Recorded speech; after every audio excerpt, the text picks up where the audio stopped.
So welcome everyone, and to the people online as well. Just as a quick indication for us, just to help us know a little bit more about you, how many people here are primary based? And secondary based? And across both? Cool. Hi, Irina. Okay, Claire.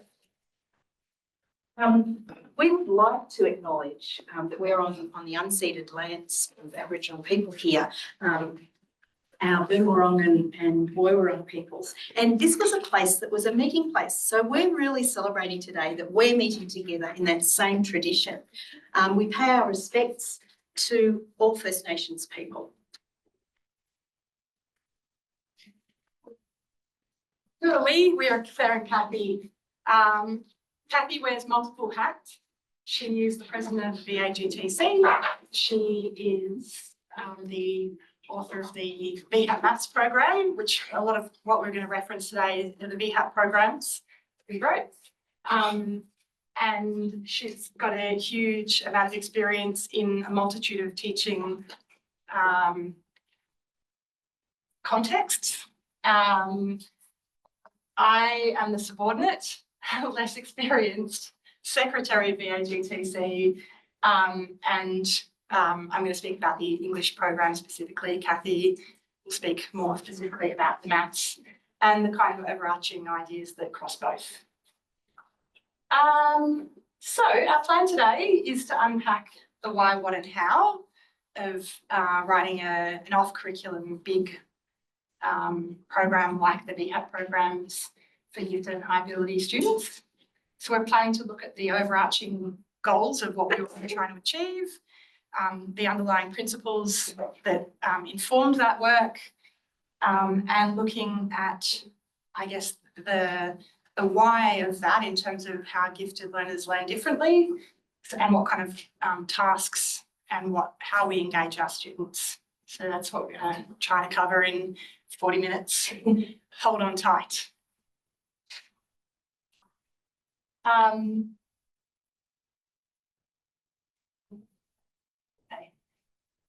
So in the gifted student cohort in at any given day at school, ideally daily challenge would be a great place to start. Differentiated learning in terms of what they're doing, the pace they're doing at it, the amount of repetitions required to show competency, and the way that their classes are running.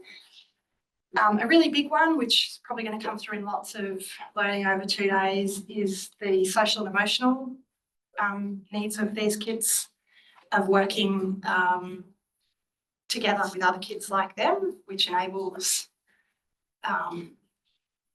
that kind of excitement, I guess, that you get when you're working with people who get you on topics that excite you both, and yeah, connections to people beyond the school environment. So we wanted you to consider this little quote from Paso, just saying that not all stuff that you design is going to be suitable for everybody. So quite often in enrichment classes, we actually try to make it egalitarian so that anyone could just sign up and do them. That's not in line with best practice in gifted education. So we ask these questions: would all students want to be involved in these learning experiences? Could all students participate in them?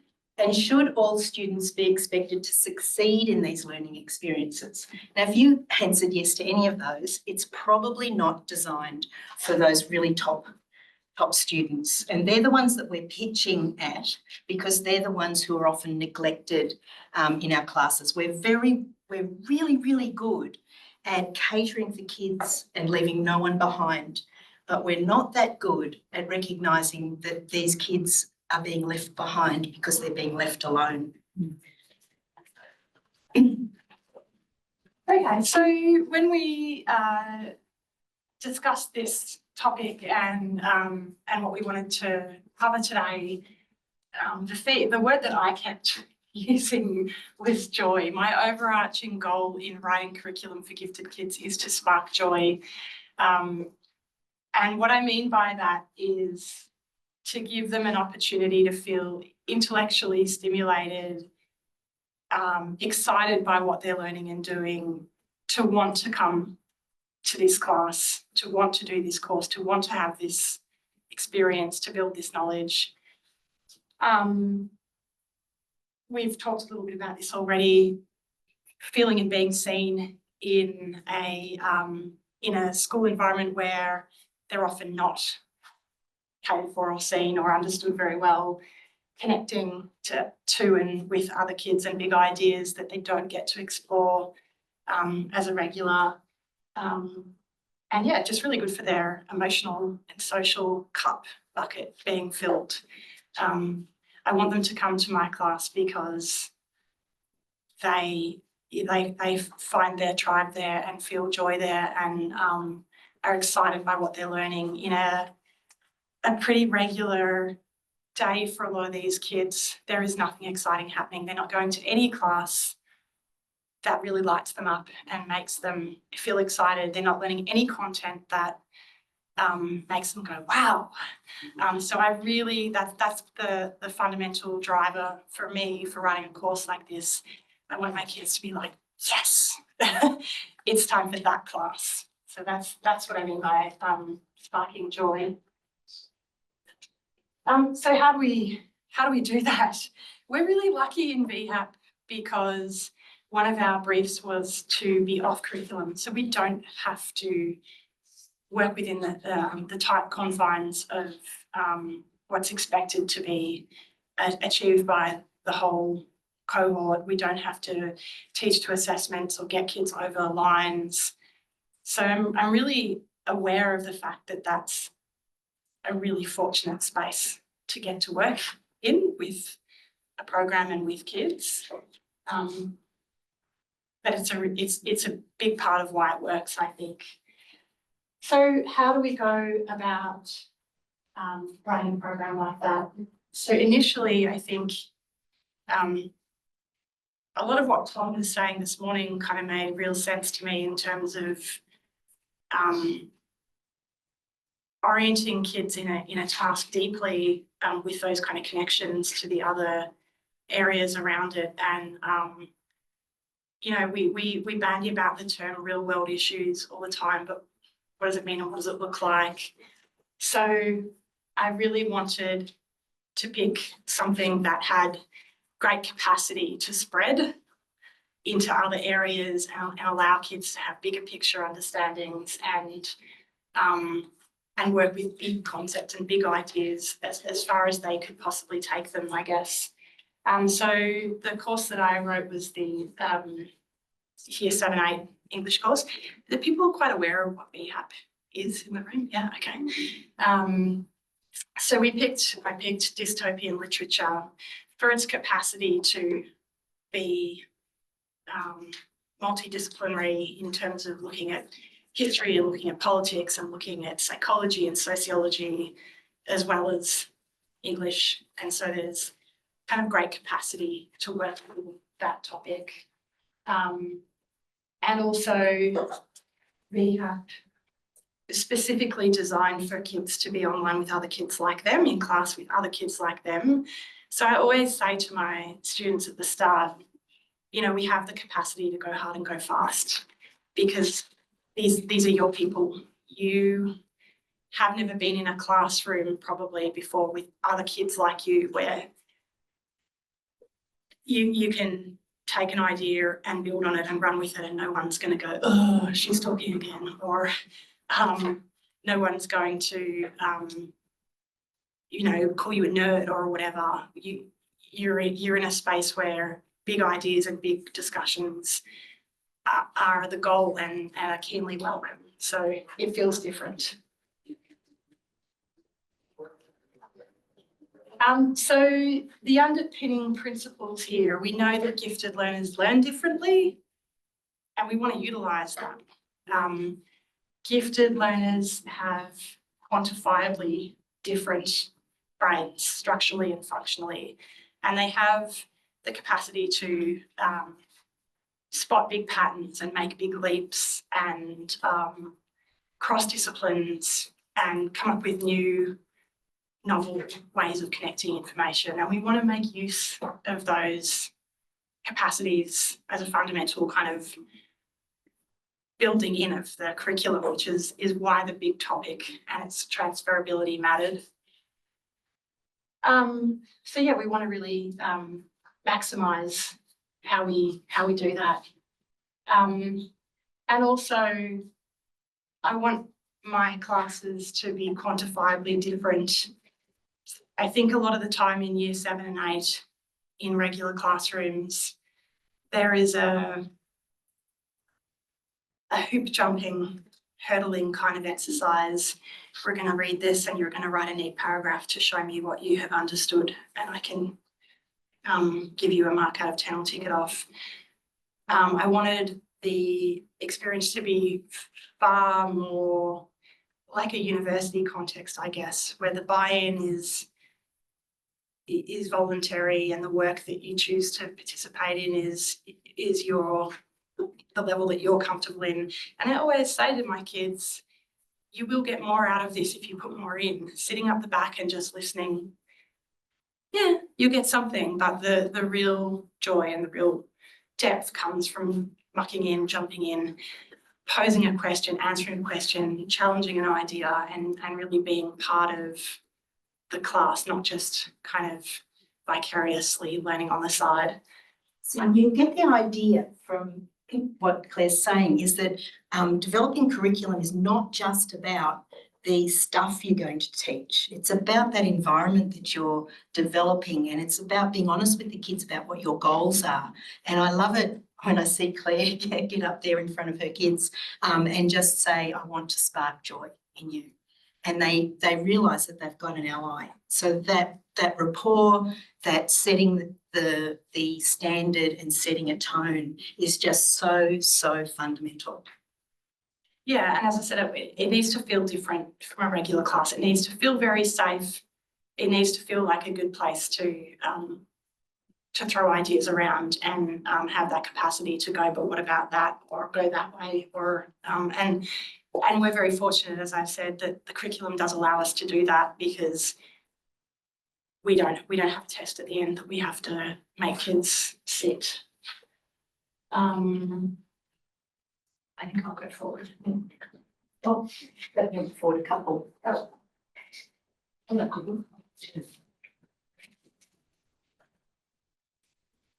you're right. That's right. No. Yes. Okay. So you hear a lot about things like higher order and open-ended tasks, low floor, high or no ceiling. What does that actually look like? Because they're the kinds of tasks that we want to build into a curriculum like this. So obviously they look very different in maths to in English. I can't see my notes on. The one up there is that juxtaposition against here's what I want you to do, which is what we often tell kids in the classroom, but show me what you can do. And that's, if you're talking about aligning with VTLM too, one of the things that's key there is actually establishing what the zone of proximal development is of each child. So quite often when we have an idea we're going to teach some curriculum, we're not actually teaching the child, because we haven't asked that child, what can you already do? Am I going to bore you rigid? So there's all sorts of strategies you can use to do that. One that we use in the primary maths course is mind mapping. So the kids actually mind map what they're learning as they go along. But you can actually start off by asking the kids, we're going to be going into this topic, just mind map what you already know.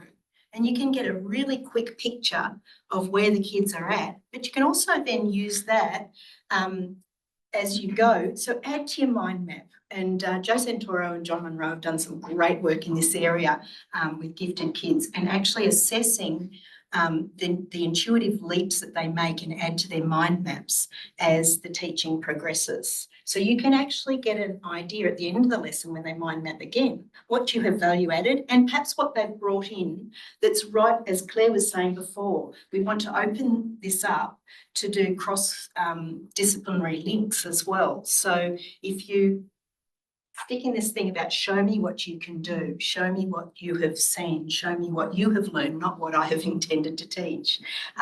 It's so much more powerful. And so just another example of how this could work in English. We use a novel called Hive at the basis of the secondary course, which was a really interesting text and picked for a number of reasons, but one of the reasons was because it has this great tension. The unit is utopia versus dystopia, and this text has this great tension between the two. It's not a clear-cut dystopian text. The people in this society live really quite well in many ways, but they live in oblivion. They don't understand the circumstances of how they are living, so they don't have knowledge or power or freedom or choice over a huge variety of things. The Giver is another text that does this quite well, that's older and maybe more familiar to people. But it forms this really beautiful point of discussion in terms of our world and the real society that we live in terms of what does it mean when a society prioritises safety or compliance or equality or whatever over freedom of choice or whatever. And so you can get into some really quite interesting conversations with kids on the level that they understand. I say to them, well, when I was a child, bike helmets were optional. Like my parents made me wear one and the other kids would be like, Daddy, you got a stack hat. And, you know, that was my parents' choice being laid over the top of me. But now you guys don't have that choice. If you don't wear a bike helmet, you can get fined. Is that a reasonable law? What is the law for? Where does your personal freedom to choose come into play versus the government's responsibility to protect you? And why do we have that law? Why does the government care if you fall off your bike and get a brain injury and ruin your own life? What's it to do with the government? Why do they care? So we get into some really interesting discussions about the real world logistics of what laws are for and how there's an intersection, I guess, between personal freedom and responsibility of leadership. And then, of course, you can take that into other laws. Cigarettes is another really fun one. The social media ban is another really fun one, where the kids can have this valid opportunity to discuss a real big, genuine issue that actually impacts them with other kids who've got different opinions or different pieces of knowledge and, yeah, create a bigger understanding about the way the world works, I guess. It's not just literature in isolation. It's a much bigger Pandora's box. So they're the kinds of tasks that are built in and the reasons. So we, have to excuse me, I've got a bit of a frog in my throat. We based a lot of our pedagogy on June Maker's model. A lot of the people who've come since June, I mean, her work started in the 80s. She's still doing some fantastic work, most recently with hands-on activities and I won't go into all of that anyway. We started colour coding all of the things on Maker's model that are incorporated into the VHAP program or that we'd intentionally incorporated in. And I stopped colour coding because we had actually covered all of them. But I wanted to highlight a couple because they're things that we don't normally think about. So we had the extracurricular topics and Claire's already said that we're not actually bound by curriculum. So that's really great. So in your schools, when you come to things like masterclasses, some people stick with curriculum, but I really encourage you to go way off curriculum and give these kids an experience of stuff that they won't experience normally within the school curriculum. The other one was the organisation for learning value, and I would say the reorganisation for learning value. If you've got big picture ideas, you can reorganise the way in which you teach them so that the kids have a sense of discovering it for themselves as you move through the stages. So, for example, you might, well, we have one of the things that we did with the secondary course is we have this theme of infinity, and infinity in maths runs through it. So we sequenced it so that also leveraging the gifted characteristic of tolerance of ambiguity. So there's this idea, if you look at 0.999 repeating, it equals 1, and most of the kids say it doesn't. They think it's something that's as close to 1 as you can get. So you destroy them. you expose the misconception. I don't say you destroy them, but you expose the misconception and you show them how this actually works. But then the next lesson, we show them another example where something does get as close to a value as possible without getting there. And for those maths teachers in the room, you'd recognise that as limits. But we're approaching it conceptually and sort of shaking them up and showing them that there are all these aspects to infinity. But we're sequencing it so that it sort of keeps them a little wrong-footed and makes them ask the next question, you know, what could happen next? It's quite an interesting journey that you see them go on. The other one I wanted to highlight was transformations. So often, you know, our gifted kids will produce something that's amazing, but it's actually amazing because they've managed to source a lot of information, put it together, but they haven't actually transformed that information into something new. So we're wanting to leverage creativity and get them to create something that is totally new. So looking out for where they have transformed what you've done in the classroom is really key. So when you write your assessment rubrics, you're actually explicitly asking the kids to show me something new. Within the Year 7-8 course, we get them to approach a number of theorems in maths, but we get them to actually look at the data, look for patterns and make their own discovery. And we rename these theorems, if they happen to discover them, as Susie's theorem or, you know, whatever, because they have made a truly unique discovery on their own. And that empowers them to be real mathematicians. It's just such a glorious thing to see. There was another one I did want to mention too. I'm very inspired by the New Zealand models of gifted education, where they actually give over about 20% of their program time to social emotional learning and also to Maori understandings. It's fabulous. And it challenged me to see how we could leverage some of that as well. So you'll see up in the content area, lives and living. So, and it's sort of related to bibliotherapy, where you get kids to see real people, real stories about people and how they live, to allow them to make a connection with them. And an example of that, again, out of the secondary course, each week they have a mathematician they look at. I've picked ones, I've intentionally picked some women in there to model that women in maths is a great thing, but also flawed characteristics amongst them as well. So one of my favourites is Ramanujan, who's an Indian mathematician. He died quite early, but he was in India, and Hardy in England had a correspondence with him. They became friends. So the first little story we tell is about taxi cab numbers. When Hardy visited Ramanujan in hospital, he said, oh, the number of his taxi cab was really dull and boring. Ramanujan came back with, no, it's not. It's the sum of cubes that can be arranged in 2 different ways, something like that. I can't remember it exactly. What a nerdy thing to say. So, you know, when you find your tribe, the stuff that you communicate is really nerdy. So we ask the kids, you know, do you have nerd friends like that? You know, do you look for those people? Do those people give you energy? The other thing about Ramanujan is that he recorded his thinking in a unique way. There's still people to this day doing PhDs trying to figure out what on earth he was saying. So we asked the kids, do you ever get in trouble in class for not writing down your working? Yes, they do. Well, we explained to them that that's actually how gifted maths brains work. You make intuitive leaps. It's normal. It's not a bad thing that you do that. However, you guys are research mathematicians here in VHAP.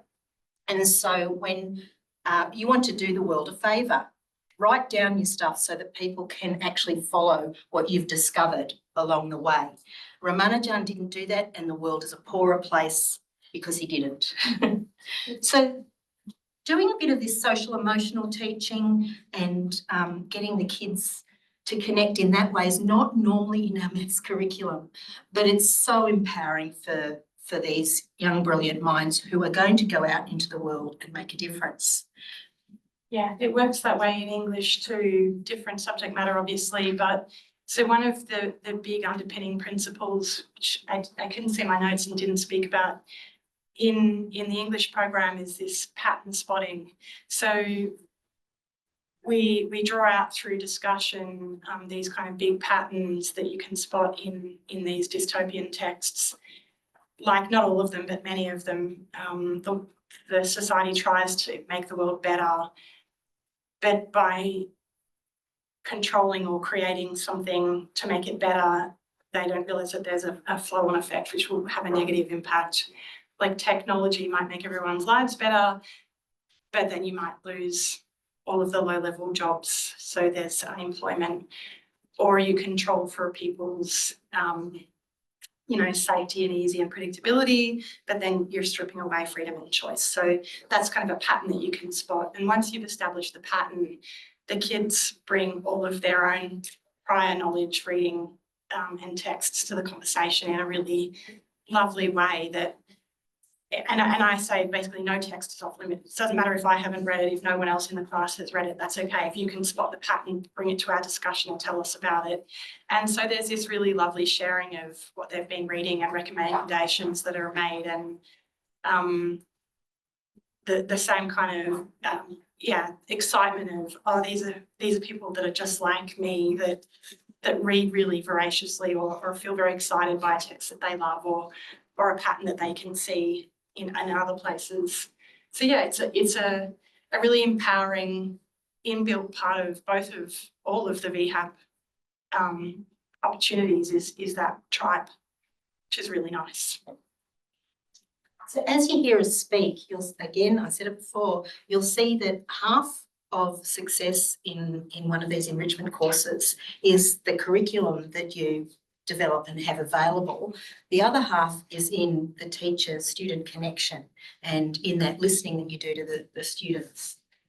I'll keep moving because I'm conscious of time. So a few of these underpinning principles were there when I sat down, and now we're rewriting the curriculum too. So these principles are still there as we now go through a rewrite too. So the I actually should say the rabbit holes. The rabbit holes are most of the course, and CJ back there will know this, that the kids you'll start talking about something in the class, and the kids will ask a really off-topic question, or it might seem off-topic, and then you say, well, how does that relate? And they'll suddenly explain to you how they've noticed a pattern in the data we've been looking at, or they've noticed that this relates to something else, and they'll ask you a question that is totally out of left field. But those rabbit holes are really welcomed, and we dive down them. So at a moment's notice, we can pivot. Now, that's not something you can actually write into curriculum. It's something that you actually need to have a good reflective team to work with so that you can compare rabbit holes. We actually celebrate our rabbit holes, so every day people post about what today's rabbit hole has been, and it's a joy to see, because after 5 years, there are still new rabbit holes.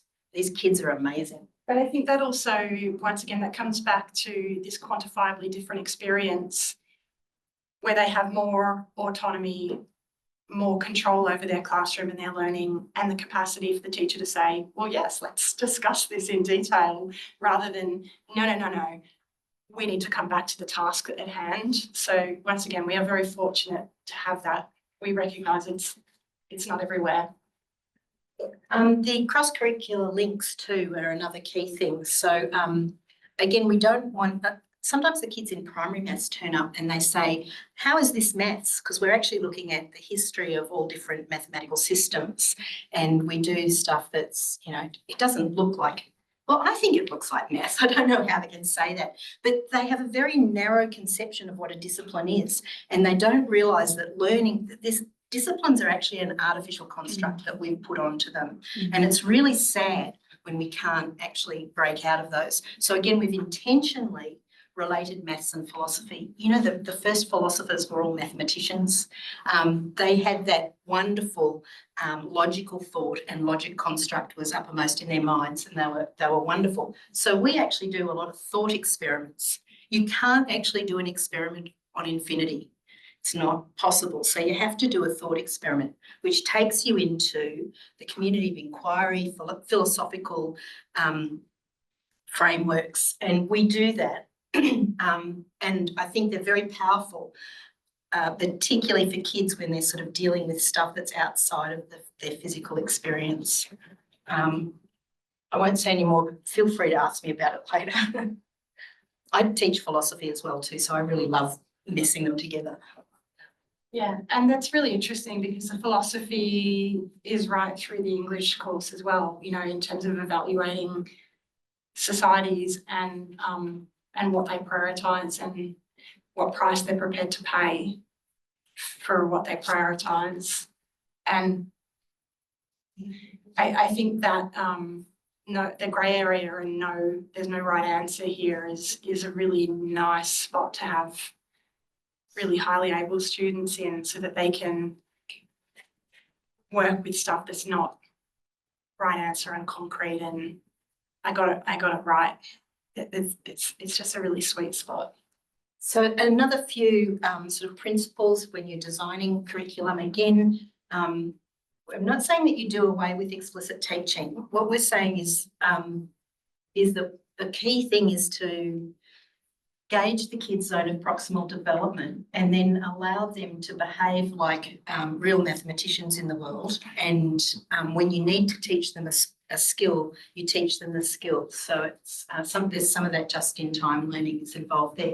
But how do you get their zone of proximal development? You need to be monitoring that every lesson. So we actually have exit tickets, and we ask them to tell us what the level of challenge was that they experienced in that lesson, so that we can gauge whether we're hitting the sweet spot. We've also developed a thinking routine around the 3 years. We'll show that in a minute.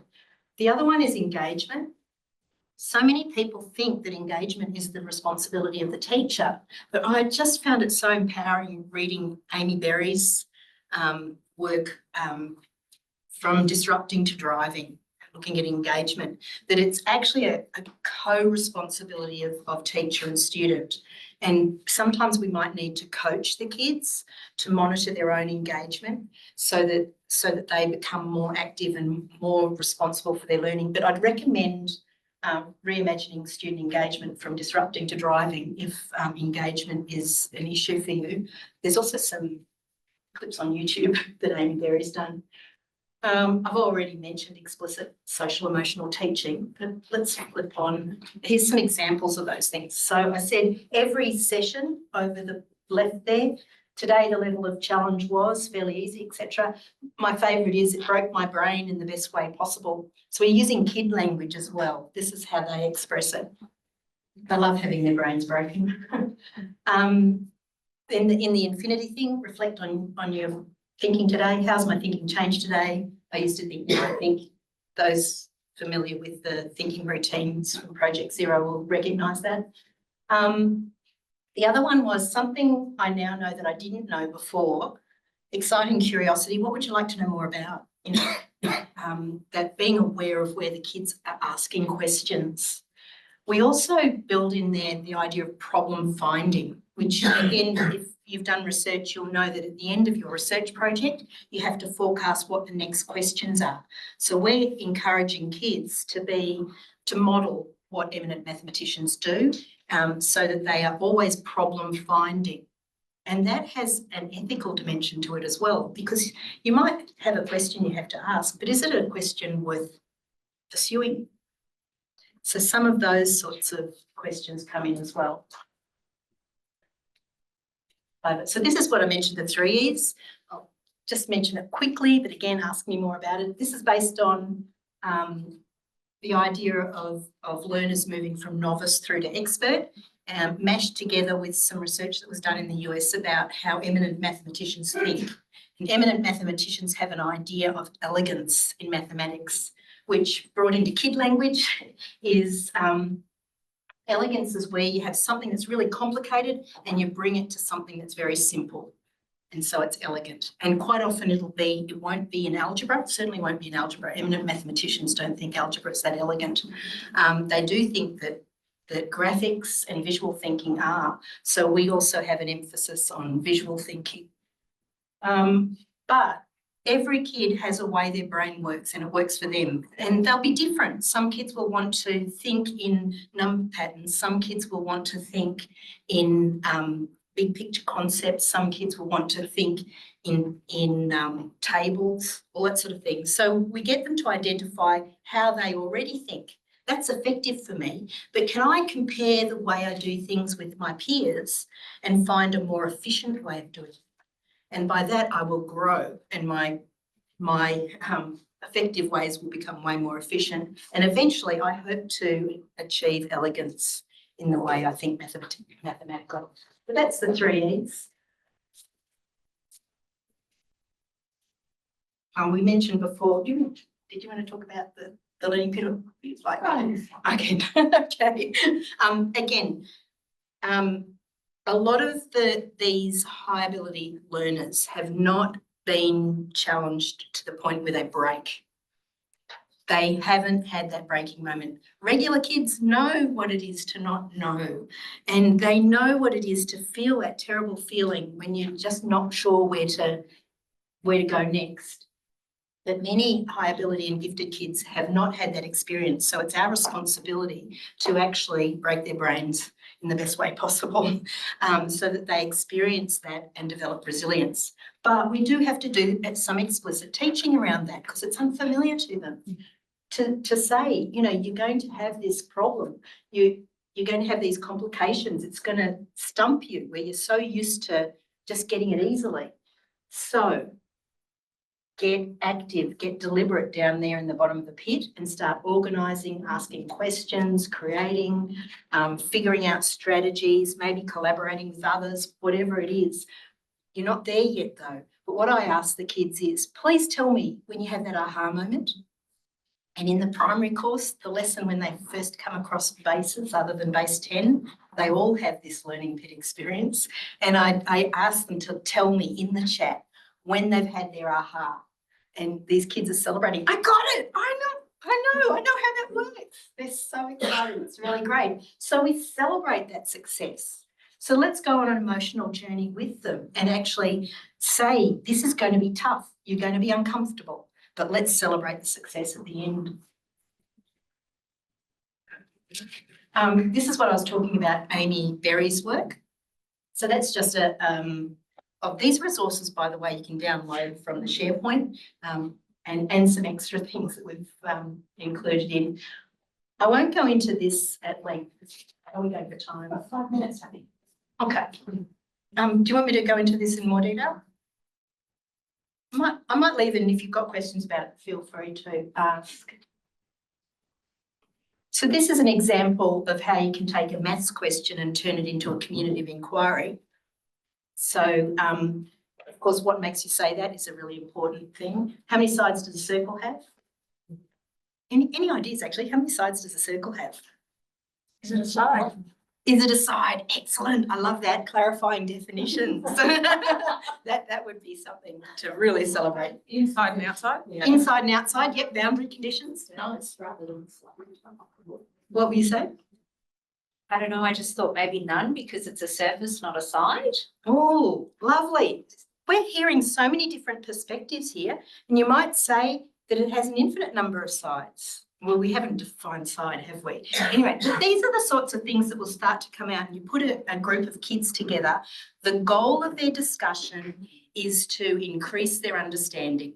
It's not to get an answer. It's to increase their understanding and challenge their assumptions. So again, I love that, you know, what is a side sort of that's at the heart of it. And it's the same in English. The way you question really matters with this group. You're not looking for a right answer. Yeah, and there are also multiple ways of thinking about things, even in maths. The kids think that maths is all about absolutes. It's not. It's about definitions.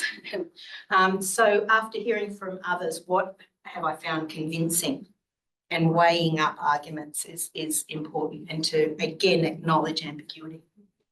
Yeah, and what Tom said this morning about scaffolding, having to be really intentional and thoughtful in the gifted cohort really resonated with me. It can't be just missing, but it can't be too narrow. We've got 3 minutes. Questions?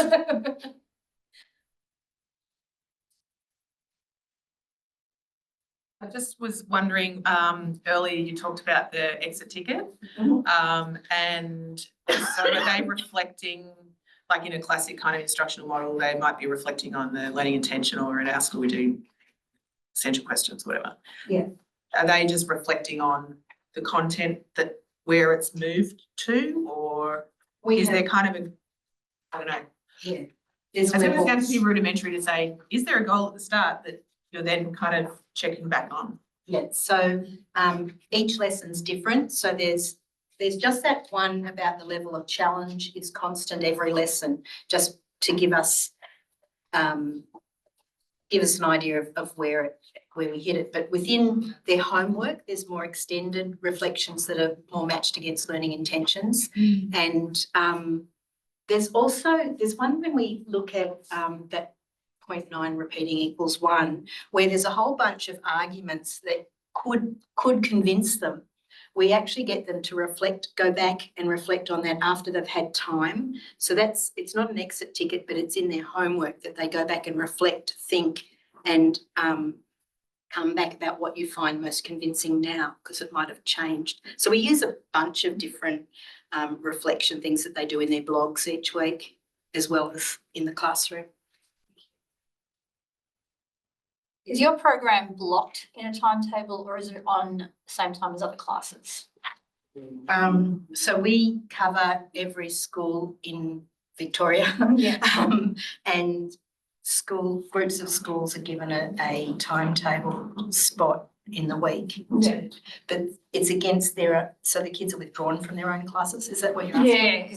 So what would you recommend, to be blocked out or against the timetable at the same time? As in instead of or on top of Yeah. Oh, yeah, we've got a lot of ideas around that.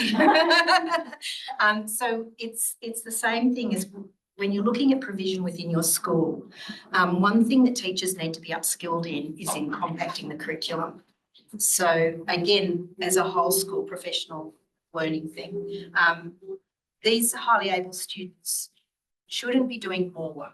They shouldn't be expected to do the classroom work and this work on top of it. They should be doing this instead of.